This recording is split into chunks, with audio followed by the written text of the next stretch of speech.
कहानी की शुरुआत में हम एक आर्कियोलॉजिस्ट को देखते हैं जिसका नाम हुपर है और हुपर अपने असिस्टेंट से कह रहा है कि किसी ज़रूरी रिसर्च के चलते उसे जंगल में जाना है और अगर उसे उसकी ज़रूरत पड़ेगी तो हुपर उसे बुला लेगा। और अब हुपर अपने डॉगी के साथ जंगल की ओर निकल पड़ता है। हुपर अपने डॉगी के साथ जंगल में आगे की ओर बढ़ रहा होता है, लेकिन तभी हुपर का डॉगी एक केव की ओर देखकर भौंकने लगता है। बाहर से ये केव बहुत ही अजीब नजर आ रही होती है, जिसके चलते केव के करीब जाकर गौर से देखने पर हुपर को केव के अंदर एक शख्स नजर आता है जो बिना किसी मूवमेंट के एक जगह पर खड़ा होता है। ऐसा प्रतीत होता है जैसे किसी ट्रांसपेरेंट दीवार के पीछे कोई काउबॉय खड़ा हो। इस मिस्टीरियस जंगल में हुपर को केव के अलावा एक वैन भी दिखाई देती है जो असल में हुपर के पेरेंट्स की होती है, जो एक लंबे समय पहले इस जंगल में आए थे और खो गए थे।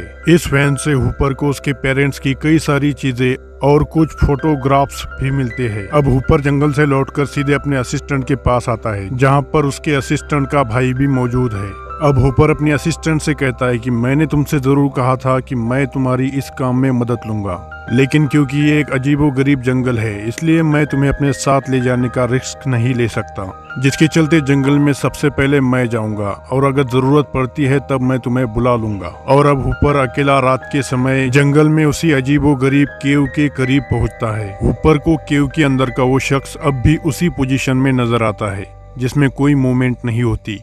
अब हुपर ये ठान लेता है कि वो जानकर रहेगा कि आखिर केव के उस पार क्या है।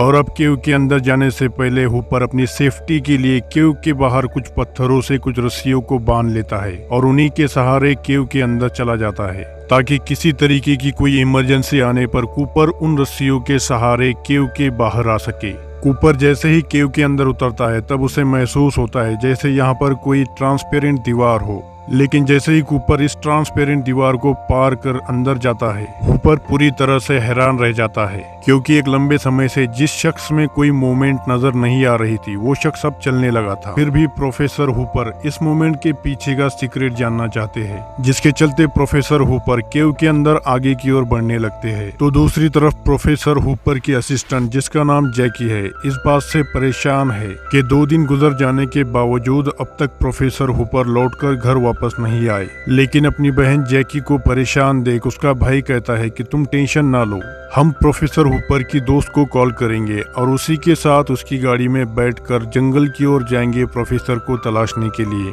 सब कुछ ठीक हो जाएगा। अब जैकी का भाई प्रोफेसर की दोस्त को कॉल करता है और उसे सारी हकीकत बता देता है, जिसके चलते प्रोफेसर को जंगल में तलाशने के लिए प्रोफेसर की दोस्त, उसकी छोटी बहन और उसका क्लासमेट, ये तीनों असिस्टेंट जैकी और उसके भाई के साथ उन्हीं के गाड़ी में बैठकर जंगल की ओर निकल पड़ते हैं। और अब कुछ ही समय में ये लोग जंगल में पहुंच जाते हैं जहां पर प्रोफेसर हुपर आए थे। यहाँ पर इन सभी को प्रोफेसर हुपर की गाड़ी के साथ एक वैन भी नजर आती है जो प्रोफेसर हुपर के पेरेंट्स की होती है, और ये लोग उस वैन में उन सभी चीजों को और फोटोग्राफ्स को देखते हैं जिन्हें प्रोफेसर हुपर ने देखा था। और अब यहाँ पर इन लोगों के समझ में ये आता है कि प्रोफेसर हुपर असल में अपने पेरेंट्स की तलाश में यहाँ पर आए थे। अब ये सब जंगल के अलग अलग डायरेक्शंस में जाकर प्रोफेसर हुपर को तलाशने की कोशिश करते हैं और घूम फिर कर ये सब लोग एक ही जगह पर आ पहुंचते हैं। और ये जगह जंगल की वही अजीबोगरीब केव होती है जहां पर प्रोफेसर हुपर ने रस्सियों को बांध रखा था, लेकिन कई दिन गुजर जाने के चलते ये रस्सी अब कमजोर हो चुकी है। अब ये सब लोग उस केव के अंदर झांकने की कोशिश करते हैं, तब इन्हें पता चलता है कि यहाँ पर एक बहुत गहरी खाई है। अब ये सब लोग केव के अंदर जाने का फैसला लेते हैं। अब ये चारों रस्सियों के सहारे खाई के अंदर उतरने की कोशिश करते हैं, लेकिन उस छोटी लड़की के क्लासमेट लड़की को ये लोग वॉकी टॉकी के साथ केव के बाहर रुकने को कहते हैं, ताकि किसी भी तरीके की कोई इमरजेंसी होने पर उसके साथ कांटेक्ट किया जा सके। खाई के थोड़ा भीतर जाते ही ये लोग भी प्रोफेसर हुपर की तरह उस ट्रांसपेरेंट दीवार को महसूस करते हैं। दूसरी तरफ हम देखते हैं कि प्रोफेसर हुपर को केव के बाहर एक अजीब नजारा देखने को मिलता है।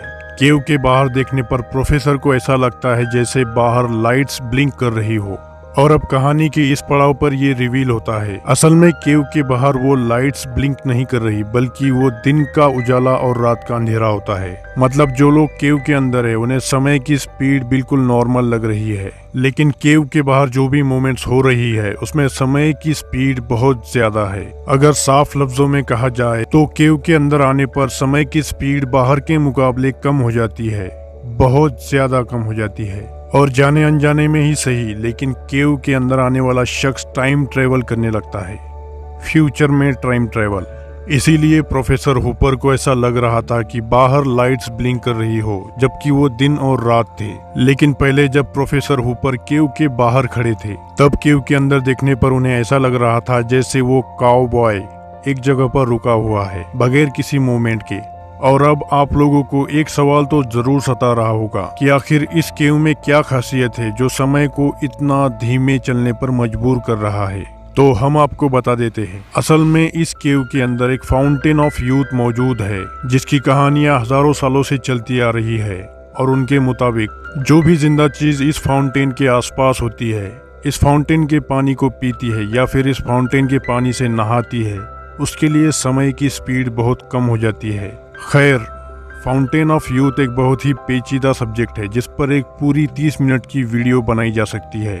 खैर, अब कहानी में ये चारों केव के अंदर गहराइयों में जाने लगते हैं। तभी इन लोगों को वॉकी टॉकी पर केव के बाहर बैठे उस लड़के का मैसेज मिलता है, जिसमें वो लड़का कहता है कि मुझे केव के बाहर तुम्हारी मदद की जरूरत है। इस मैसेज को सुनते ही ये चारों केव की बाहर की ओर आने लगते हैं, लेकिन यहाँ पर इन सभी को उस लड़की की डेड बॉडी नजर आती है, जिसे देखकर ये सब पूरी तरह से चौंक जाते हैं, क्योंकि अभी कुछ मिनट्स पहले ही उन्होंने उस लड़के से बात की थी। लेकिन डेड बॉडी को देखकर ऐसा नहीं लगता कि उस लड़की की मौत अभी हुई थी। और अब ये सब लोग इस बात को बहुत अच्छे से समझ जाते हैं कि भले ही हम कुछ समय पहले इस केव के अंदर आए थे, लेकिन केव के बाहर 3 से 4 दिन का समय बीत चुका है।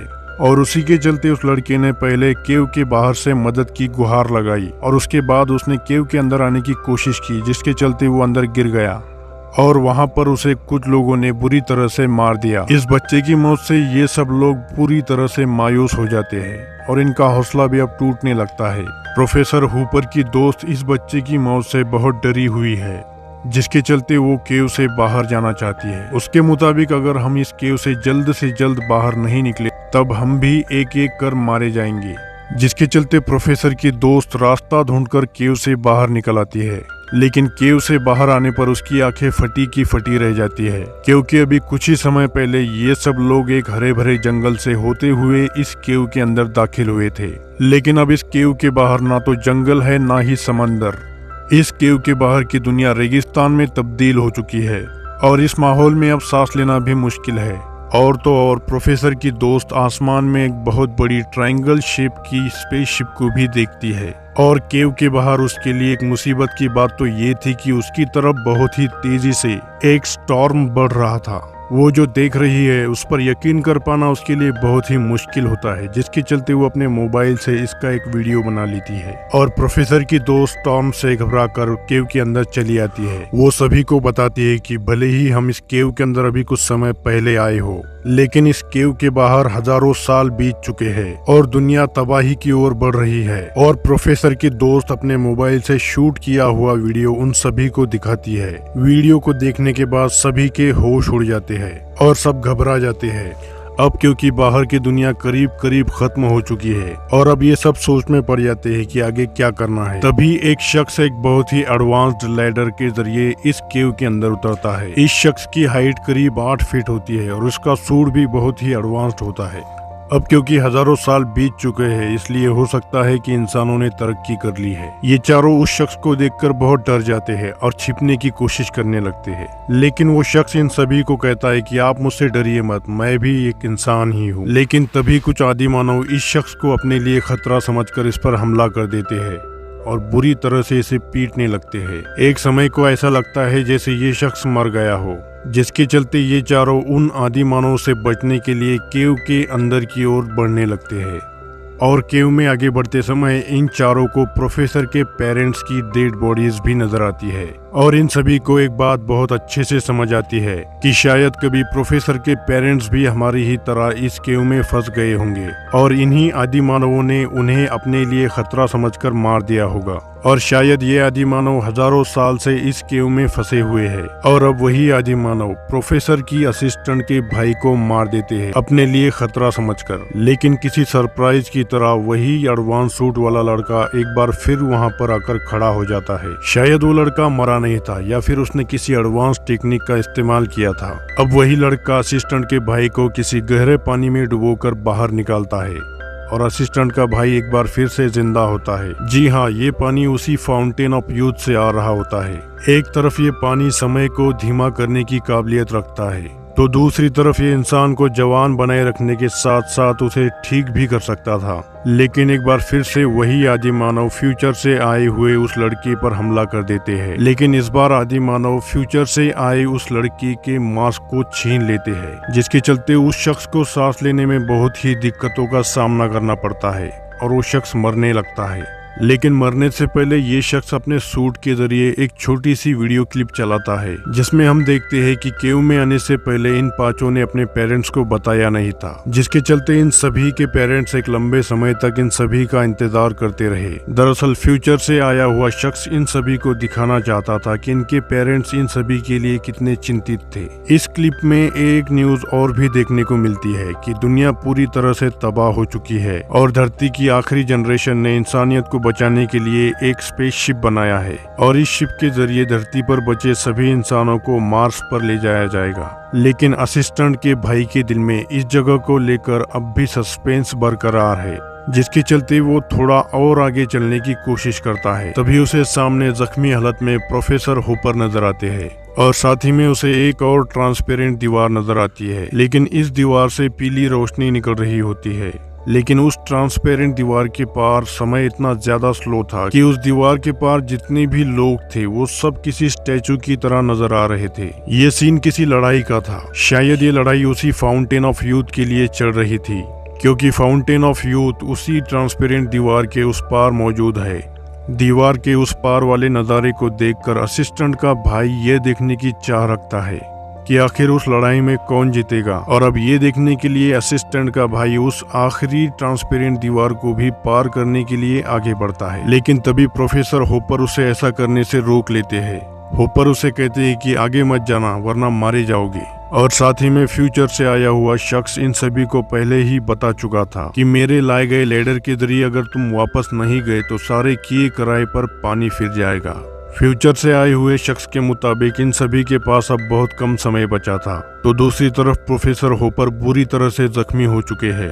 प्रोफेसर इन सभी से रिक्वेस्ट करते हैं, तुम सब मेरे लिए अपनी जान खतरे में मत डालना और समय रहते यहाँ से निकल जाना। अब ये सारे लोग लैडर के जरिए केव से बाहर निकलने की कोशिश करते हैं। बाहर निकलने की कोशिश में प्रोफेसर की दोस्त देखती है कि केव के बाहर अब सिर्फ पानी नजर आ रहा है, लेकिन बाहर तो जाना ही है, जिसके चलते प्रोफेसर की दोस्त उस पानी में हाथ डालती है। तभी एक अजीब सी दिखने वाली क्रीचर उसका हाथ पकड़कर खींच लेती है और उसके मुंह पर एक मास्क लगा देती है। उसके कपड़े भी अब किसी एडवांस सूट में कन्वर्ट हो जाते हैं। प्रोफेसर की दोस्त जैसे ही केव से बाहर आती है, वो देखती है कि केव के अंदर की सारी मूवमेंट्स थम सी गई है। जाहिर है ऐसा होना भी था, क्योंकि केव के अंदर का समय बहुत ही धीमा था। लेकिन प्रोफेसर की दोस्त अपने साथियों के बगैर यहाँ से जाना नहीं चाहती थी, जिसके चलते वो रस्सियों के सहारे अपने सभी साथियों को केव से बाहर ले आती है। केव के अंदर बचे हुए सारे आदि मानव ये सब कुछ होता हुआ देख रहे थे, लेकिन ये सब कुछ उनकी समझ से परे होता है। ये लोग उन आदि मानव को तो अपने साथ नहीं ले जाते, लेकिन उस जगह पर पड़ी सभी डेड बॉडीज को अपने साथ जरूर ले जाते हैं और स्पेसशिप में बैठ जाते हैं। लेकिन मजे की बात तो ये होती है कि इस शिप में फाउंटेन ऑफ यूथ का पानी पहले ही मौजूद होता है, जिसके चलते सारी डेड बॉडी जिंदा होने लगती है। अब जितने भी लोग इस शिप में बचे होते हैं वही होते हैं इंसानी प्रजाति के आखिरी गवाह। अब इन्हीं को मार्स पर जाना है और इंसानों की एक नई दुनिया बनानी है। कहानी के अंत में हम देखते हैं कि ये लोग डिसाइड करते हैं, ये सब लोग एक बार फिर उस केव के अंदर जाएंगे और बचे हुए सभी लोगों को शिप पर वापस ले आएंगे। और ये एक अजीब सी टाइम ट्रेवल फिल्म एक हैप्पी एंडिंग के साथ खत्म होती है।